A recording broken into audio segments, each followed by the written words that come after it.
সনাতন ধর্মাবলীদের সবচেয়ে বড় উৎসব শারদীয় দুর্গাপুজো।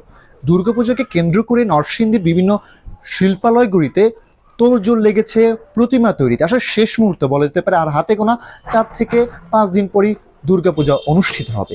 এই দুর্গাপূজাকে কেন্দ্র করে প্রতিটি শিল্পালয় যেগুলো রয়েছে, যেই জায়গার মধ্যে প্রতিমা তৈরি করা হয়, তারা অনেকটা রং তুলির শেষ মুহূর্তে যেটা আঁচড় থাকে, মাটির আঁচড় থাকে, রং তুলির কারুকাজ থাকে, তারা সেটা সম্পাদন করছে। আমি সকাল থেকে নরসিংদীর বিভিন্ন যে প্রতিমা শিল্পালয় রয়েছে সেই জায়গার মধ্যে ঘুরেছি, দেখেছি যে তারা অনেকটা তোড়জোড়ভাবে প্রতিমা তৈরিতে ব্যস্ত সময় পার করছে। আমার পিছনে যেটা দেখতে পাচ্ছেন, আমি এখন দেশপ্রিয় রোডে একটি প্রতিমা তৈরি কারখানার মধ্যে রয়েছি। তারা দেখছেন তাদের নিপুণ হাতে দেবী দুর্গাকে অনেকটা সুন্দরভাবে তৈরি করছে। রং থেকে শুরু করে, চুলের কাজ থেকে শুরু করে, দেবীর অলংকার থেকে শুরু করে, বিশেষ করে এই যে গণেশ রয়েছে, এটা দেবীর সন্তান বলে দেবী দুর্গার। এর পাশাপাশি অসুর রয়েছে। আর আরেকটা বিষয় কি, এবছর দেবী দুর্গা মূলত হাতিতে চড়ে আসবে। আর এই জায়গার মধ্যে শিল্পালয় রয়েছে, এই জায়গার মধ্যে যিনি শিল্পী রয়েছেন তাকে প্রতিমা শিল্পী আমরা বলতে পারি। তার সাথে আমরা একটু কথা বলতে যাচ্ছি। কি অবস্থা মধ্যে? আমরা এখন মাটির কাম শেষ করছি, আমরা এখন রঙে ধরছি। আমাদের এই জায়গা থেকে আর 4-5 দিন আছে, পূজার 5 দিন আছে। আর আমাদের এই জায়গা থেকে বিভিন্ন এলাকায় মূর্তি নাই, যেমন মনে করেন যে ভৈরব, কিশোরগঞ্জ, সিলেট, সুনামগঞ্জ, ঢাকা, হবিগঞ্জ, বিভিন্ন ধরনের আর কি নাই, আর কি জায়গায় জায়গায় নাই।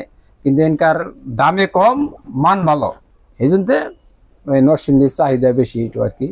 আমরা এবার মনে করেন যে ভালো দামে বেচছি, আমাদের মূর্তি ফুরে গেছে আগেই, খুব চাহিদা আছে।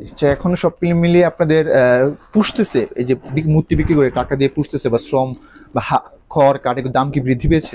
এখন এগুলার দাম তো বেশি, কিন্তু আমরাও কিছু কিছু বেশি বেচছি, কিন্তু তাহলেও আমাকে সেরকম পোষায় না, কিন্তু জাতিগত ব্যবসা করার লাগে আর কি।